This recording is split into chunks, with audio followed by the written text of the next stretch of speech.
तो अब खबर ये आई है कि इस वक्त जो रफा बॉर्डर पर हमला किया गया है उसमें जो ड्रोन इस्तेमाल हो रहे हैं, इनफैक्ट जो गजा में हो रहे हैं ड्रोन इस्तेमाल, वो made in India killer drone हैं। वो भारत ने भेजी हैं आर्मीनिया के लिए पिनाका सिस्टम्स, पिनाका भेजा। और भारत, ऐसा सुनने में आया है, अभी तक कंफर्म नहीं है कि, लेकिन हो सकता है कि भारत वहां पे ब्रह्मोस भी भेजे। इसराइल ने रफा बॉर्डर पर जो हमला किया है इसमें भारत के मुलव्वस होने के बहुत ज्यादा इम्कान है। जब गजा ने आपसे मदद मांगी तो आपकी सरकार कहां थी? उसने क्यों मदद की नहीं? अब इंडिया बाकायदा तौर पे इसराइल को ड्रोन्स फराहम कर रहा है। तुर्की के आर्मी चीफ ने कहा है कि बाकायदा आलमी जंग का आगाज हो चुका है और भारत अनेकों किस्म की मिसाइल्स भेजे, क्योंकि अगर तुर्की गेम खेल सकता है कश्मीर में, सुनिएगा ध्यान से, अगर तुर्की खेल सकता है गेम कश्मीर में, अगर कश्मीर के बारे में तुर्की बयानबाजी कर सकता है, तो तुर्की की नाक के नीचे भारत भी आग लगा सकता है। उनको सपोर्ट किया तो जो यहूदी थे उन्होंने कहा कि तुम लोग तो बहुत ही, तुम लोग कहां से आ गए, तुम लोग तो अछूत हो, तुम लोगों से तो बात नहीं कर सकते, तुम लोगों को गंदा कहा, ट्रोलिंग की, न जाने क्या कुछ कहा, गाय का पेशाब पीने वाला कहा, इस तरह की बातें इजरायलियों ने की। ये इस तरह से उनकी बाकायदा तौहीन की गई। शॉर्ट में बताता हूं कि ज्योग्राफिकल लड़ाई है और रिलीजियस लड़ाई भी है, पता है। आज का भारत ये नहीं कहता कि जाने दो, क्या फर्क पड़ता है। आज का भारत कहता है कि मत जाने दो, फर्क हम डालेंगे, हम बताएंगे क्या फर्क पड़ता है। खबर यह आ रही है कि इसराइल की मदद फिलहाल इंडिया कर रहा है, भारत कर रहा है, दो तरह से कर रहा है। एक तो वो कि लोग नौकरियों की तलाश में इस वक्त पागलों की तरह इसराइल जा रहे हैं, नौकरी की तलाश में। हुआ यह है कि वो फलस्तीनी जो इसराइल में मुलाजमत किया करते थे, छोटी मोटी मुलाजमतें, लेबर का काम किया करते थे, उनको जंग के बाद इसराइल ने निकाल दिया। अब वहां पे नौकरियां हैं बहुत ज्यादा। इंडियंस जो है वो भर भर के, जहाज भर भर के इसराइल पहुंच रहे हैं नौकरी के लिए। याद रहे कि ये जो इसराइली है ना, ये इंडियंस को इतना कोई अच्छा नहीं समझते। ये मैं बहुत पहले वीडियो कर चुका हूं जिसमें बाकायदा तौर पे जब इंडियंस ने ट्विटर पर, फेसबुक पर, इंस्टाग्राम पर फलस्तीनियों, इसराइलियों के साथ उनको सपोर्ट किया, तो जो यहूदी थे उन्होंने कहा कि तुम लोग तो बहुत ही, तुम लोग कहां से आ गए, तुम लोग तो अछूत हो, तुम लोगों से तो बात नहीं कर सकते, तुम लोगों को गंदा कहा, ट्रोलिंग की, न जाने क्या कुछ कहा, गाय का पेशाब पीने वाला कहा, इस तरह की बातें इजरायलियों ने की। ये इस तरह से उनकी बाकायदा तौहीन की गई।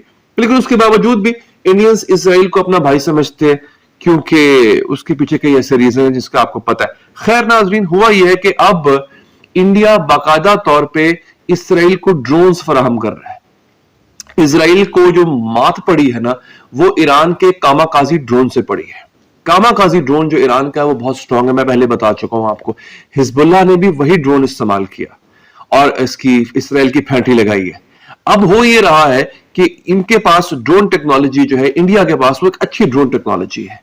तो अब खबर ये आई है कि इस वक्त जो रफा बॉर्डर पर हमला किया गया है उसमें जो ड्रोन इस्तेमाल हो रहे हैं, इनफैक्ट जो गजा में हो रहे हैं ड्रोन इस्तेमाल, वो made in India killer drones हैं। वो उनका बाकायदा नाम ही किलर ड्रोन्स है, जो कि मेड इन इंडिया है, और जिससे जो पूरे का पूरा जो जेनोसाइड हो रहा है, जो नस्ल कुशी हो रही है, वो माशाल्लाह से इंडियन ड्रोन से की जा रही है, जिसपे इंडियन अवाम ने कभी भी अपनी हुकूमत से कोई सवाल नहीं पूछना।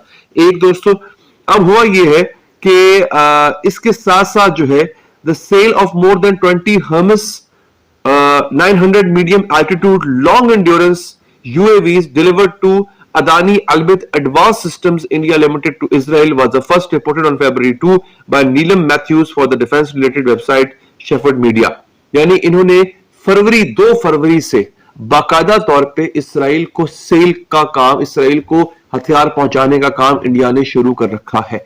अब दूसरी अहम बात जो रफा बॉर्डर के हवाले से है दोस्तों, हुआ यह है कि रफा का जो इलाका है, गोलान हाइट्स का जो इलाका है, ये वो इलाका है जो इससे पहले मिस्र ने 1967 की जंग के बाद एक मुआहदे के तहत वापस लिया था। इस पे इसराइल पहले कब्जा कर चुका था, मिस्र ने यह इलाका वापस ले लिया था। अब दोबारा मिस्र ने इस पे हमला कर दिया है। यह एक वाहिद बॉर्डर है जहां से फलस्तीनी मिस्र में दाखिल होते, रफा का बॉर्डर, यह एक वाहिद बॉर्डर है जहां से फलस्तीनियों को मिस्र के जरिए एड पहुंचती है। और इस पर हमला करने का मकसद यही है कि जो एक आखिरी सांस लेने का एक छोटा सा जरिया था फलस्तीनियों का, उसको भी ब्लॉक कर दिया जाए। दोस्तों, ये मैं आपको खबर सुना भी देता हूं, मेरे सामने इस वक्त है भी जनाबे वाला। International concerns are growing as Israel's ground invasion of Rafah is looming large, with world leaders expressing grave concerns over the military operation. और मैं आपको एक और बात बता दूं, एक ऑडियो लीक हुई है जो बाइडेन की, जिसमें बाकायदा तौर पे ऑडियो लीक किस तरह हुई है, वो कहीं बात कर रहा था, माइक खुला रह गया, वो ये कहता सुनाई दिया जो बाइडेन के जो इस्राएली प्राइम मिनिस्टर नेतन्याहू है वो एक पागल आदमी है। इस वक्त अमेरिका जान छुड़ाना चाह रहा है इस जंग से और जान नहीं छूट पा रही, और वो ये कह रहा है कि एक पागल आदमी है, क्योंकि ये अमेरिका को भी ले डूबेगा। अब मैं आपको दोस्तों बता दूं, मिस्र की आर्मी, मिस्र की जो फौज है, याद रखिएगा, वो अरब की इस वक्त सबसे मजबूत फौज है। पूरे खित्ता अरब की सबसे मजबूत फौज मिस्र की मानी जाती।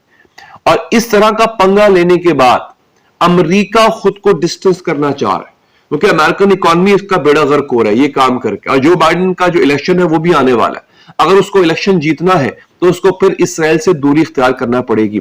अभी थोड़ी देर पहले ईरान का एक बयान, तुर्की चाहता है कि अजरबैजान को हम ड्रोन्स भी दें, पाकिस्तान भी उसको दाएं बाएं से हथियार सप्लाई करे, और सब कुछ एक इनका ये एम है कि तुर्की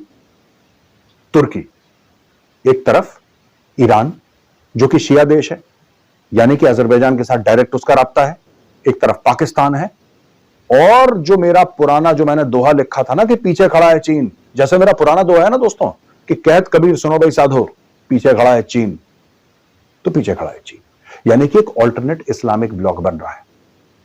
इसमें भारत का क्या इनपुट है? भारत ने भेजी हैं आर्मीनिया के लिए पिनाका सिस्टम्स, पिनाका भेजा, और भारत, ऐसा सुनने में आया है, अभी तक कंफर्म नहीं है कि, लेकिन हो सकता है कि भारत वहां पे ब्रह्मोस भी भेजे, और भारत अनेकों किस्म की मिसाइल्स भेजे, क्योंकि अगर तुर्की गेम खेल सकता है कश्मीर में, सुनिएगा ध्यान से, अगर तुर्की खेल सकता है गेम कश्मीर में, अगर कश्मीर के बारे में तुर्की बयानबाजी कर सकता है, तो तुर्की की नाक के नीचे भारत भी आग लगा सकता है। हमारे पास ज्यादा पैसा है तुर्की से, we have more money than Turkey, we have more money than Pakistan, we have more money than Iran, right. पहले हमारे पास कैपेबिलिटी थी, हमारे पास इंटेंट नहीं था दोस्तों, यानी कि हमारे पास काबिलियत थी लेकिन हमारी नीयत नहीं थी। हम कहते हैं जाने दो यार, क्या फर्क पड़ता है। आज का भारत ये नहीं कहता कि जाने दो क्या फर्क पड़ता है, आज का भारत कहता है कि मत जाने दो, फर्क हम डालेंगे, हम बताएंगे क्या फर्क पड़ता है। तो भारत भी वहां पे